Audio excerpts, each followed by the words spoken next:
शिकत आहे. माननीय प्रमुख पाहुणे, आदरणीय शिक्षकांनी, माझ्या प्रिय देशबांधवांनो, सर्वप्रथम सर्वांना प्रजासत्ताक दिनाच्या हार्दिक शुभेच्छा. तुम्हा सर्वांना माहीत आहेच की आज प्रजासत्ताक दिन 1950 मध्ये आपण लागू झाले आणि भारत एक पूर्ण प्रजासत्ताक बनला. या दिवशी आपण आपल्या देशासाठी संविधान स्वीकारले आणि लोकशाहीच्या दिशेने पहिले पाऊल टाकले. आपले संविधान आपल्याला स्वातंत्र्य, समानता आणि न्यायाचा पाया देते. ते आपल्याला आठवण करून देते की सर्व नागरिकांना आपल्या हक्काचा आदर केला पाहिजे आणि आपली कर्तव्ये पार पाडली पाहिजेत. हा दिवस हे देखील शिकवतो की स्वातंत्र्य आणि लोकशाहीचे रक्षण करणे ही प्रत्येकाची जबाबदारी आहे.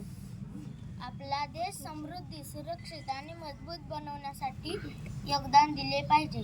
शेवटी मला एवढेच म्हणायचे आहे की देशभक्तांनी फक्त उत्सव साजरे करणे नाही, तर देशासाठी काहीतरी करणे आहे. जय हिंद.